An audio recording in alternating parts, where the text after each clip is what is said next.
ويسر الأمور ودافع الشرور. والصلاة والسلام على معدن الفضل والنور سيدنا ومولانا محمد البدر البدور وعلى آله وأصحابه من يومنا هذا إلى يوم النشور.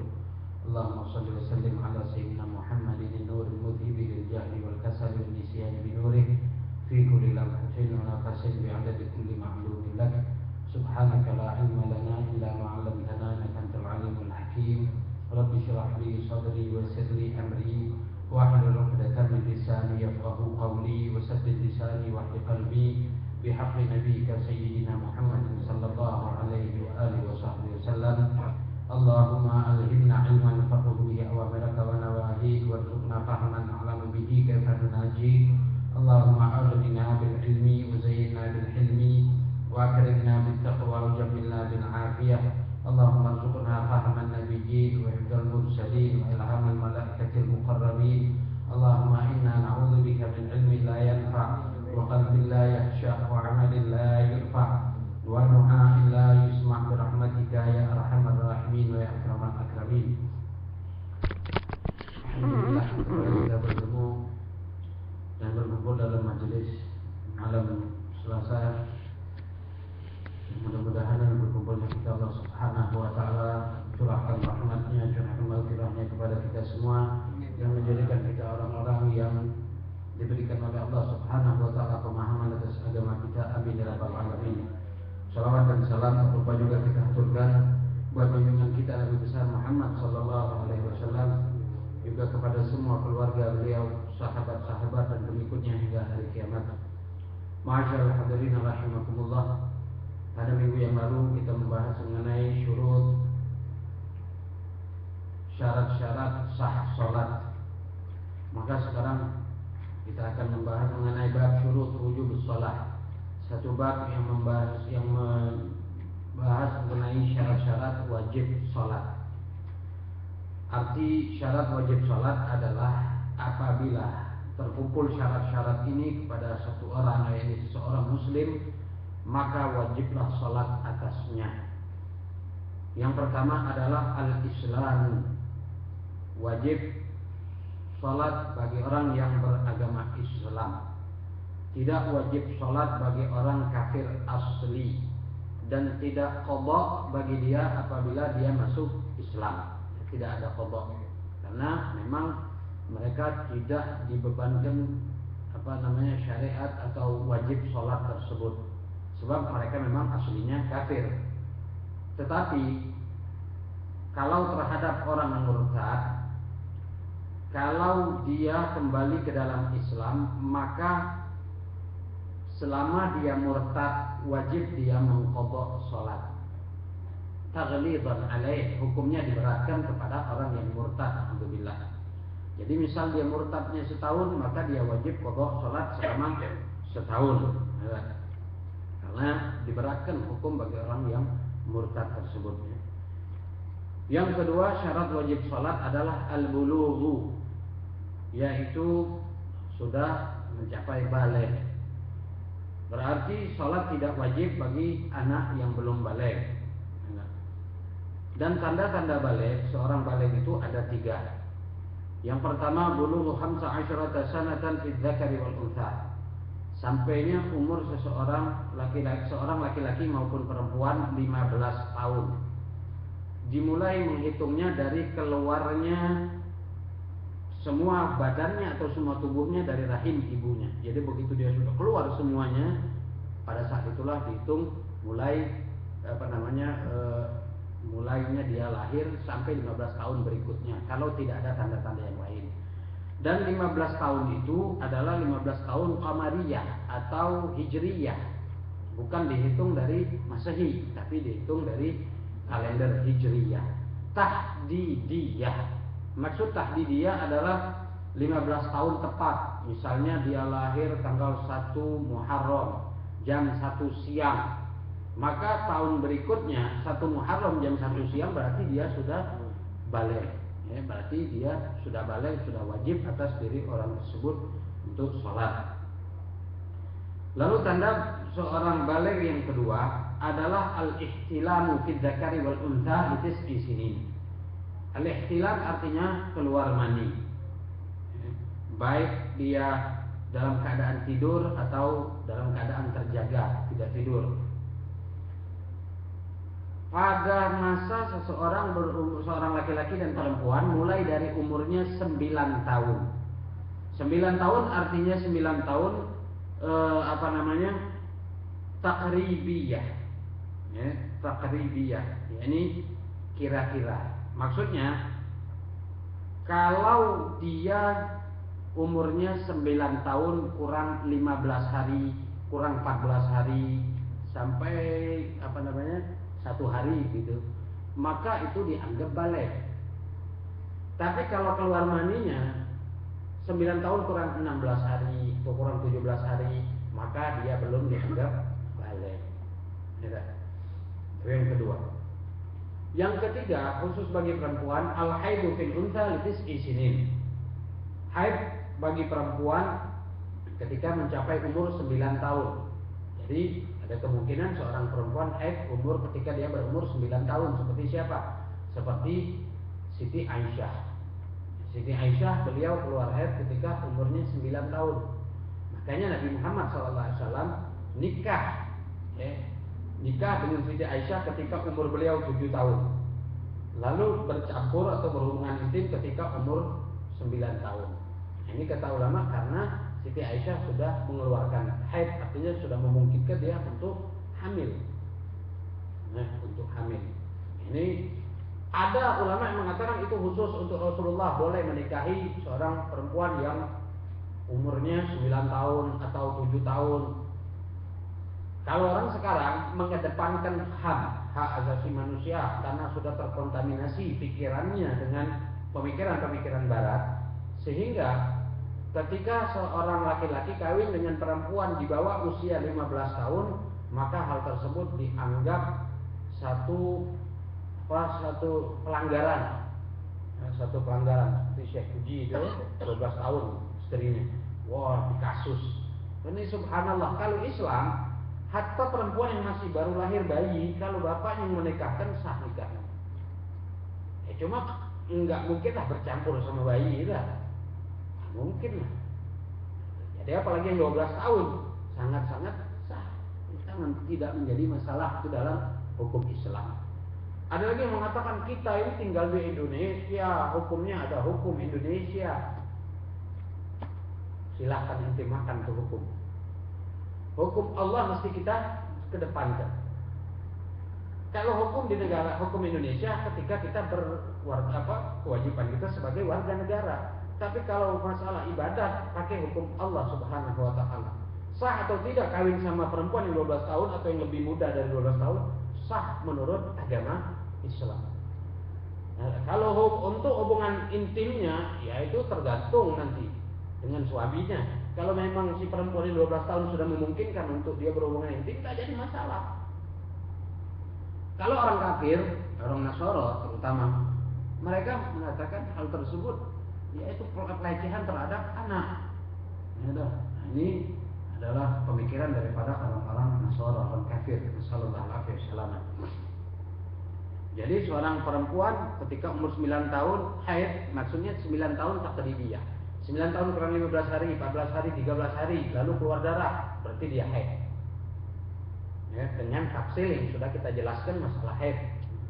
Kalau kurangnya 16 hari, kurang 17 hari, 9 tahun kurang 17 hari keluar darah, maka darah tersebut tidak dianggap darah haid. Mungkin juga darah istihadah. Ya. Nah, itu tanda-tanda balik. Jadi yang syarat wajib sholat yang kedua adalah seseorang sudah mencapai balik. Syarat yang ketiga al-aqlu, harus berakal, harus tamyiz.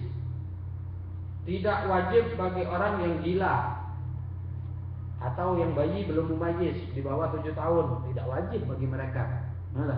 Tidak wajib juga bagi orang yang pingsan atau mughma alaih, wala qada'a alaihim, dan tidak ada qada bagi mereka. Orang gila misalnya, ketika dia umur 10 tahun gila, dia belum balik. Sampai umur 20 tahun siuman, sembuh gilanya. Apakah ketika dia mengqada pada saat dari dia balik sampai dia sadar dari gilanya, tidak wajib qada bagi mereka. Kenapa? Karena hadis Rasul sallallahu alaihi wasallam menyatakan rufi'al qalam anil majnun wasabi, kama qala Nabi sallallahu alaihi wasallam. Ya, ini tidak dicatat atau tidak wajib mengerjakan hukum syariat bagi bayi yang di bawah 7 tahun dan orang yang gila. Tidak wajib bagi mereka. Gimana mengajari orang gila? Nah. Kemudian yang keempat, at-taharatu 'anil haidi wan nifas. Suci dari haid dan nifas. Berarti ketika seorang perempuan dalam keadaan haid dan nifas, dia tidak wajib sholat. Setelah suci dari haid dan nifas, baru dia wajib sholat. Dan tidak qadha bagi perempuan yang haid dan nifas selama masa dia haid atau nifas itu. Tidak ada qadha sholatnya. Kalau puasa, diqadha. Kenapa? Karena yang namanya sholat tiap hari, sedangkan puasa hanya setahun sekali.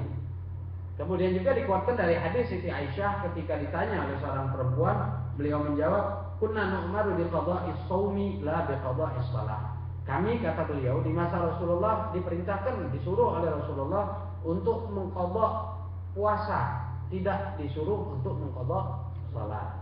Jadi cuma puasa yang diqadha ya, bagi seorang perempuan yang haid ataupun nifas. Kalau salatnya dia tidak wajib mengqadha. Bahkan ada ulama yang mengatakan makruh mengqadha salat bagi perempuan yang haid atau nifas.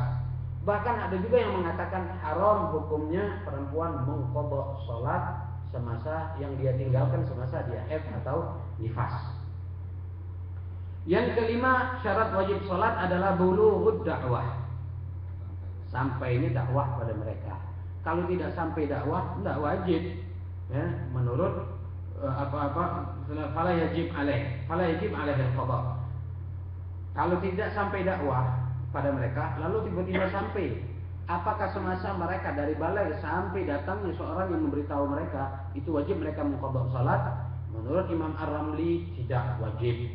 Kalau Imam Ibn Qasim namanya mengatakan wajib. Ya, itu boleh kita memilih yang mana. Kita lihat keadaan lah. Kalau mereka orangnya mumpung galak sholat, tidak usah disuruh qadha. Alah. Al-Islamu yusrun. Islam itu agama yang mudah. Yassiru wa la tu'assiru, kata Rasulullah. Permudah, jangan dipersulit. Nah, kebanyakan orang-orang kadang-kadang mereka berdakwah mempersulit. Ketika misal ada seorang yang kafir masuk Islam, lalu mereka mengatakan, oh kau ini wajib sunat, harus bersunat, atau wajib mandi, kau ini harus mandi. Nanti dia berpikir, oh aku di agama Kristen dulu kan ada namanya mandi, baptis.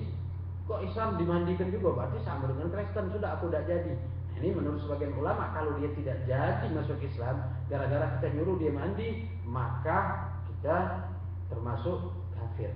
Kita termasuk dihukumi kafir karena kekafiran dia tadi, dihukumi murtad. Alhamdulillah. Jadi pelan-pelan, jangan langsung disuruh mandi. Diajarkan dulu sholat, diajarkan dulu tata caranya. Nanti dia baru, setelah dia tahu, setelah keimanannya kuat, baru dia mandi. Kalau dia ada janabah, dia mandi janabah nanti. Itu setelah diajarkan secara pelan. Kemudian yang keenam, syarat wajib sholat adalah salamatul hawas. Indranya selamat, artinya tidak ada gangguan dalam indranya, terutama indera penglihatan dan pendengaran. Jadi sholat tidak wajib bagi orang yang dilahirkan dalam keadaan buta dan tuli. Tidak wajib. Kenapa tidak wajib? Karena orang buta dan tuli tidak bakal bisa belajar. Dengar tidak, melihat juga tidak. Dijegit-jegit karena diajarin susah. Lah orang yang buta dan tuli itu mereka berarti tidak wajib sholat bagi mereka. Tidak wajib sholat. Tapi kalau buta saja bisa mendengar, wajib. Atau mendengar, tidak mendengar tapi bisa melihat, itu juga wajib dia belajar sholat. Atau orang yang tidak bisa berbicara, wajib dia sholat. Kenapa? Masih bisa dia belajar. Masih dia bisa belajar. Tapi kalau orang yang dilahirkan dalam keadaan buta dan tuli, maka dia tidak wajib untuk sholat. Itulah daripada syarat-syarat wajib sholat. Lalu ada masalah yang dinamakan di dalam kitab fikih namanya masalah zawalul mani' wa furu'il mani'. Masalah terjadinya larangan untuk sholat atau hilangnya larangan tersebut. Yaitu bagaimana? Ayyadkhula waktu sholat wa syakhsu mimman la tajibu alaihi sholat liwujudi mani'in minal mawani haid au junun au ghairihima thumma yazulu hadzal mani'. Ini gambarannya begini. Sudah masuk waktu sholat. Ya, misalkan sholat zuhur, masuk nih waktu sholat zuhur. Ada seseorang baik laki-laki maupun perempuan dalam keadaan dia ini tidak wajib bagi dia sholat karena adanya larangan yang menyebabkan dia tidak wajib sholat seperti haid atau orang gila ini tadi. Masuk waktu zuhur seorang perempuan haid, masih dalam keadaan haid, atau masuk waktu zuhur seorang masih dalam keadaan gila. Setelah masuk waktu berselang sebentar, larangan ini tadi hilang.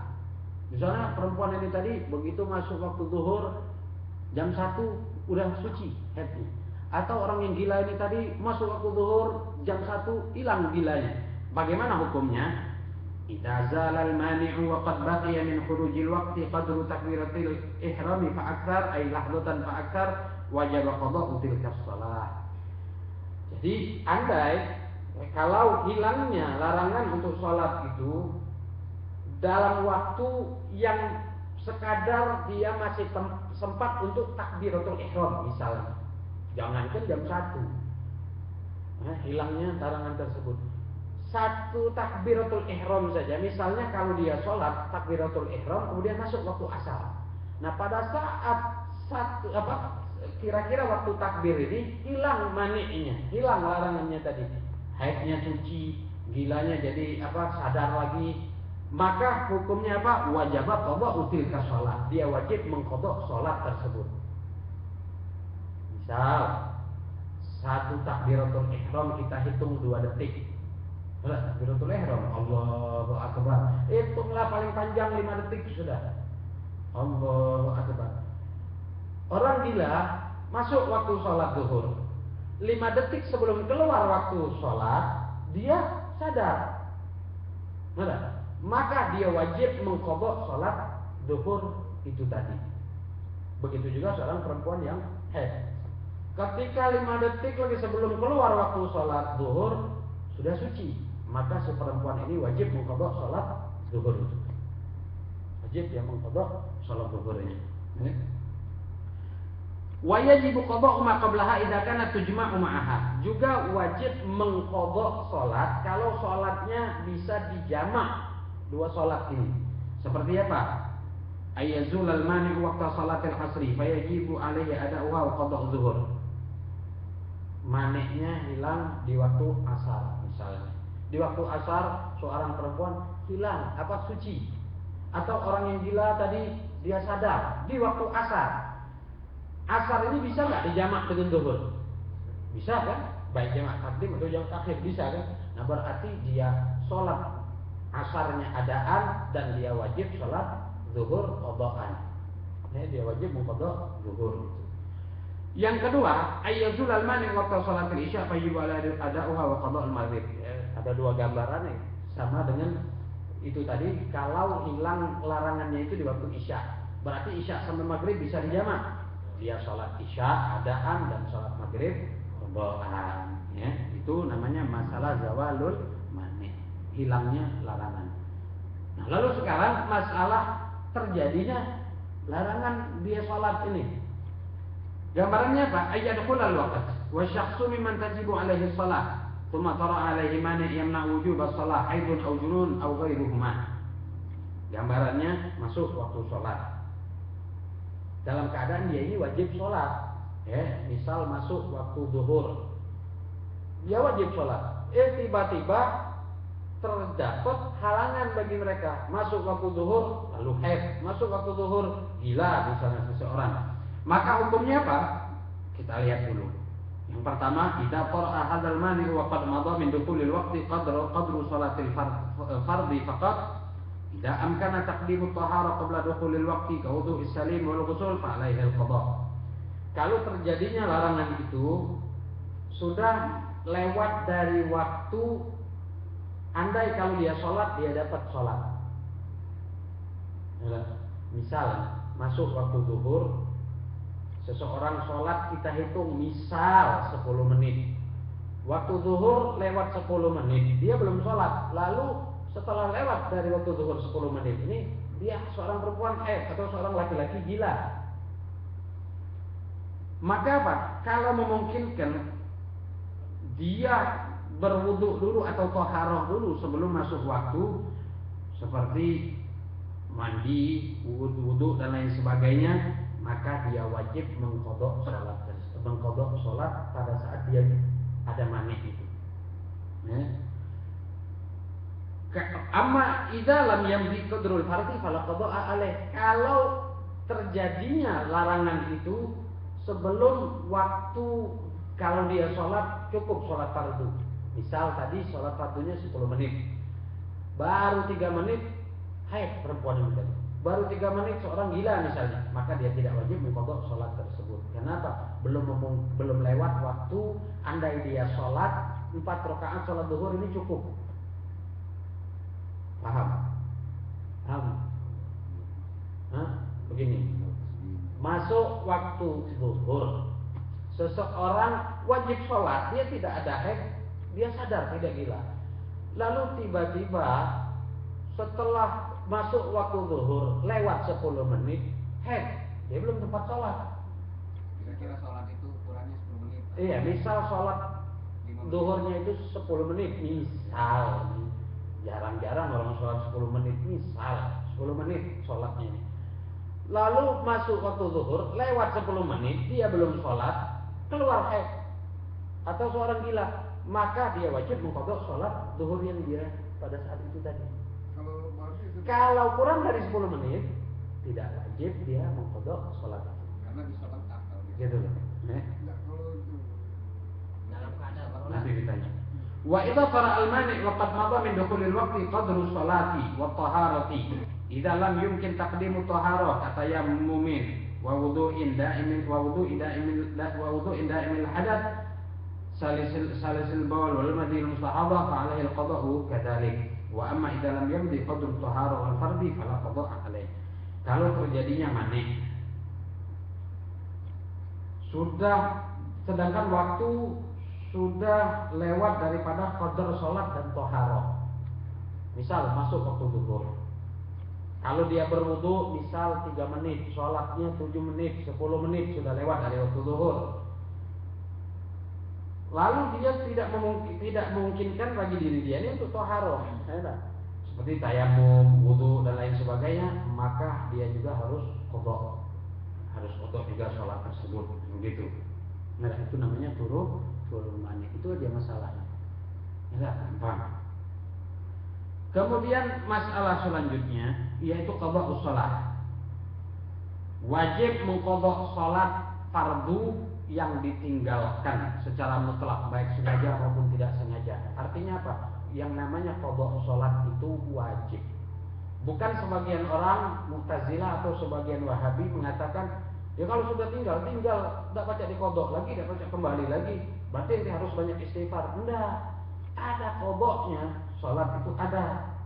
Nah, baik yang dia tinggalkan secara udzur ataupun tidak udzur, dengan sengaja misalnya, harus dia wajib mengqadha salat. Nah,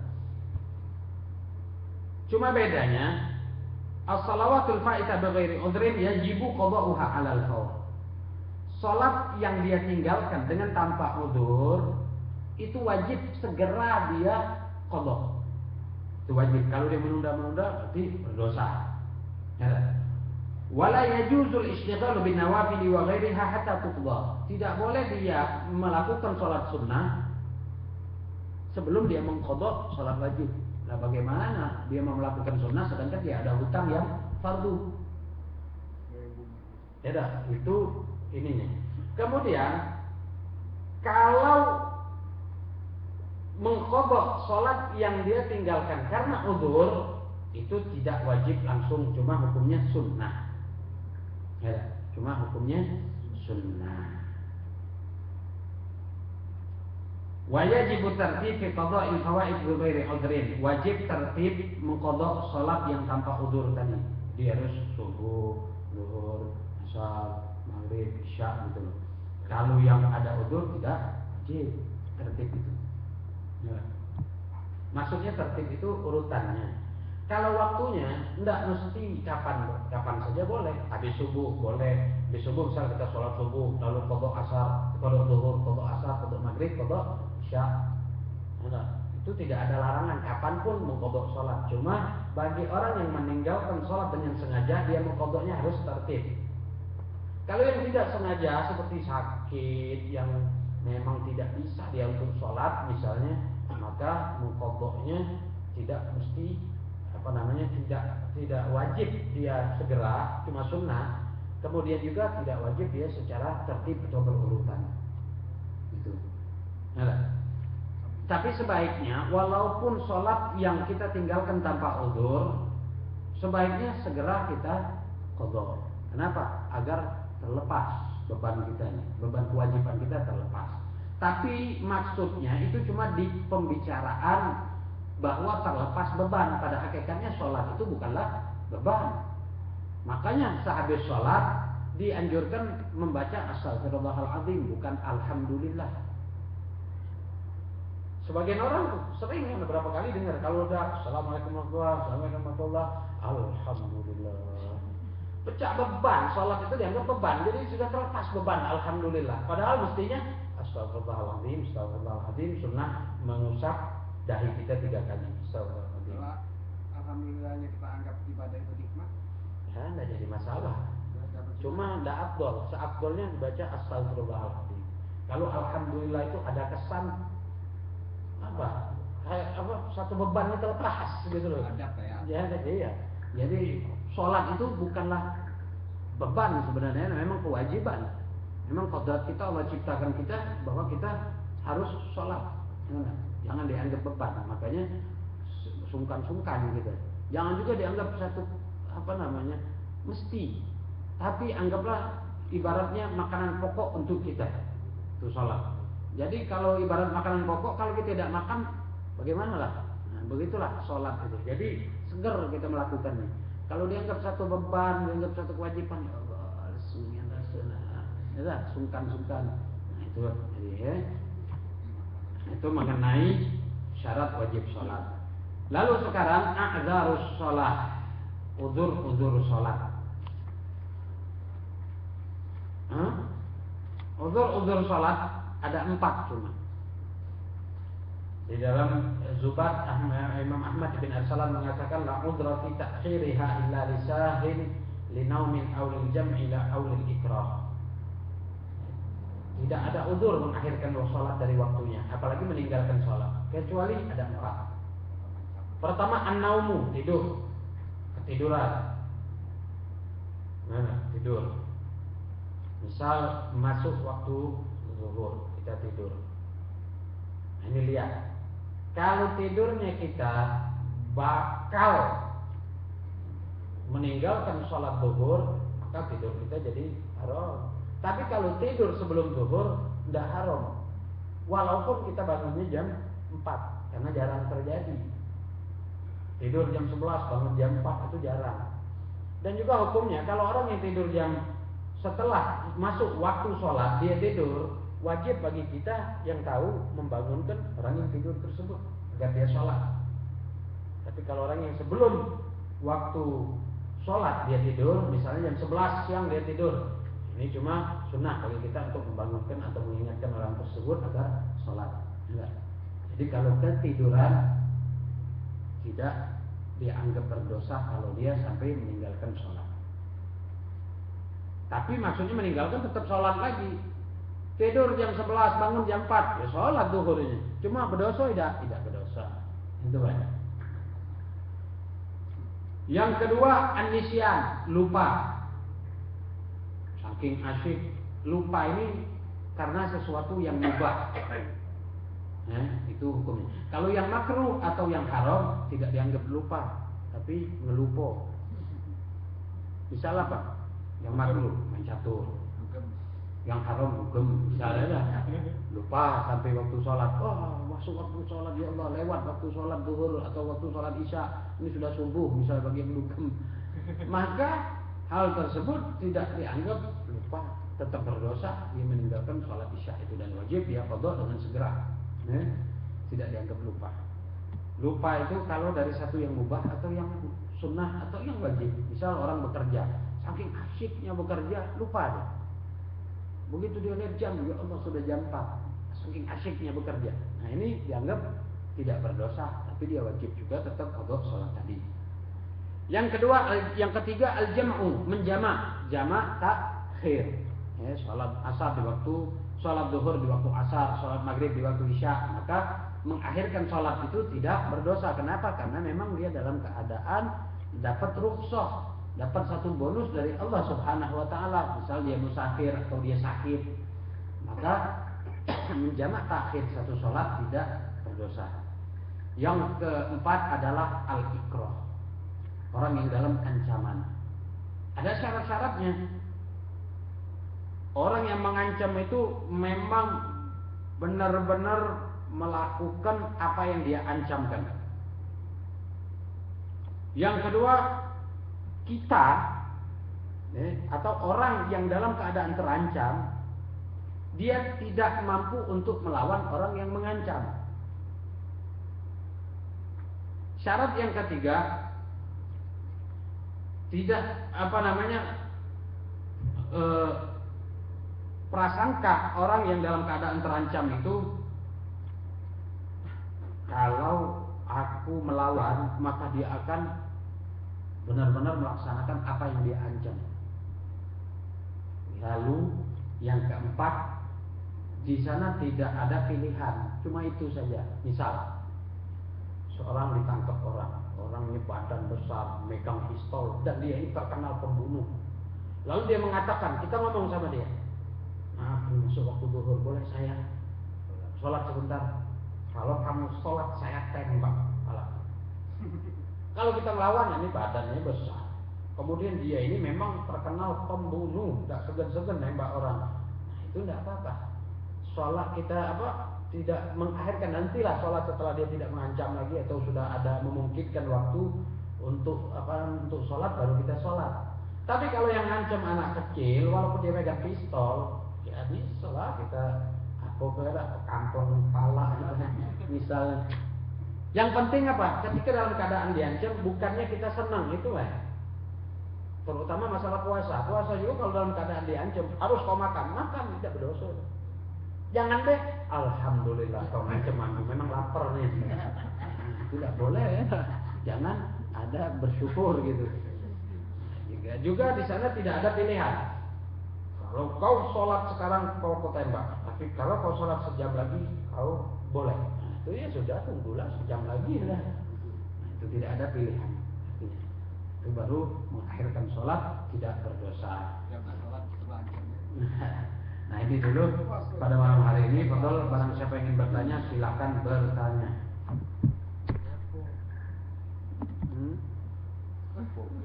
Tertib tadi maksudnya?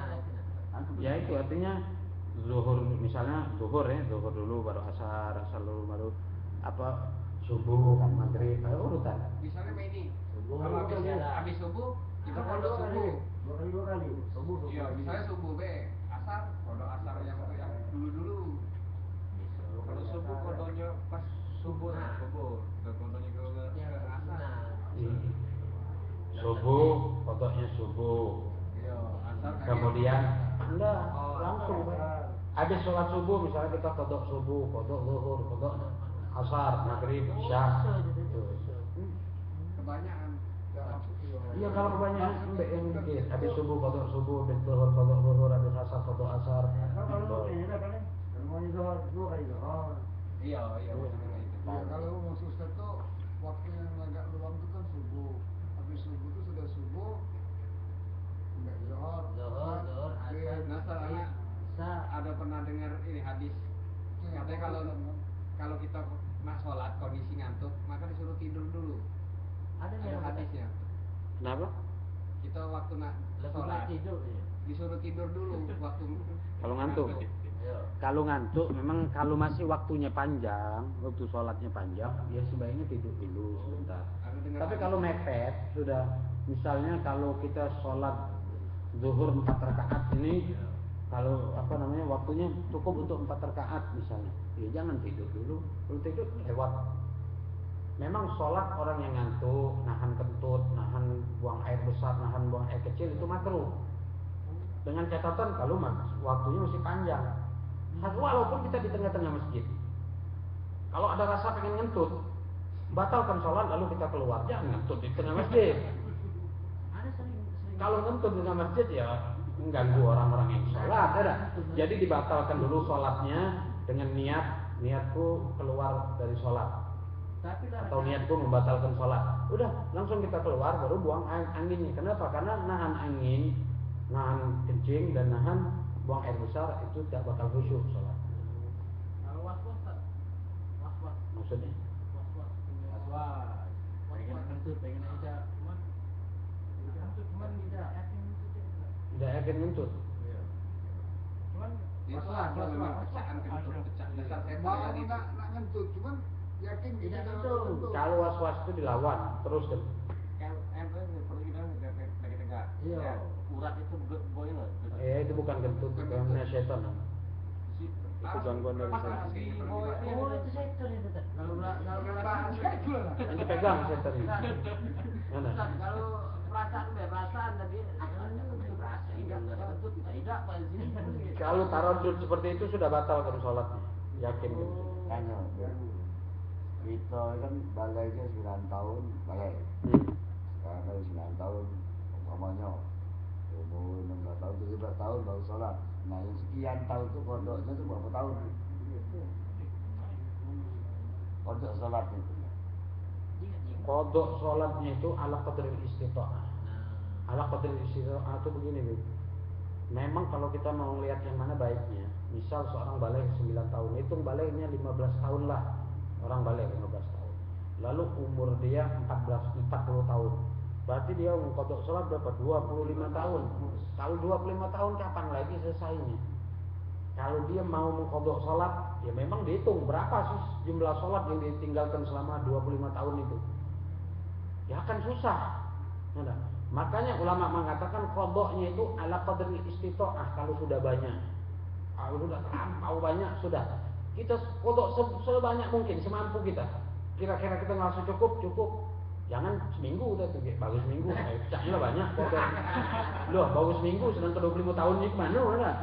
Artinya kodok lah yang banyak dulu. Kemudian sampai nanti batasan, sepertinya udah cukup sudah.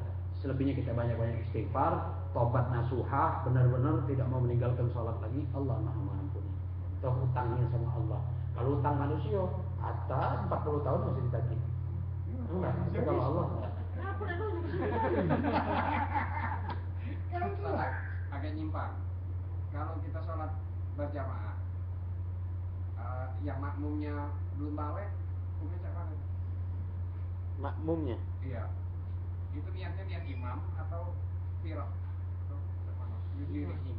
Nah, tidak apa-apa niat imaman. Niat imaman itu tidak apa-apa. Seorang misalnya sholat dewean niatnya imaman, tidak jadi apa? Tidak jadi masalah. Yang jadi masalah kalau dia niat makmuman. Mana imam? Tapi kalau dia imaman, ya, walaupun tidak ada, masih ada anak kecil yang ikut di belakang dia atau belum balik, mungkin jin yang ikut sholat karena jin juga mukallaf. Pernah terjadi kan, ada sahabat yang sholat sendirian, lalu di belakang ada yang teriak, "Walabalin amin" di belakang. Tapi hebat, dia tidak takutan. Kalau kita perasaan tadi kasih uang, bayangin, cak amin ngomong langsung aja ya. Dia tidak noleh-noleh. Ada, itu sering terjadi itu, terutama di Saudi. Makanya ada masjid jin kan di sana, ada masjid al jin. Memang sering. Kalau ada yang makmum yang pengen melok jamaah, pengen melok makmuman, Tepat lah ya. selagi niat lagi. Iya, bisa langsung Pak Imam. Lagian seseorang itu sendiri dia tidak berniat imaman, dia sudah boleh menjadi imam. Sebenarnya. Misal kita sholat isya, sholat pada isya, barakatul isya seperti adanillahi ta'ala Allahu Akbar, kita niat seperti itu. Lalu ada orang yang memukul kita di belakang, kita jadi imam tidak apa-apa. Atau kita sholat ba'diyah, misalnya maghrib, kita sholat ba'diyah maghrib, ada orang masuk nak sholat maghrib, megang pundak kita, tidak apa-apa, teruskan be, jangan kita masang tangan. Ayah pun semeng sunat, dia nak semeng wajib. Yang penting nazamnya sama. Artinya apa? Ada rukuk, ada i'tidal, ada sujud. Lain kalau kita sholat jenazah, tiba-tiba ada orang datang nak sholat asar. Kita sholat jenazah, tidak ada rukuk, tidak ada sujud kan. Lalu ada orang nak nepok sholat asar, itu tidak bisa. Nah, itu kalau kita dia melok gitu tapi tidak nepuk, macam mana Ustaz? Iya, kalau kita tidak tahu dah Pak. Kalau kita tahu Bukan kalau disunahkan, dianjurkan, jadi biar tahu.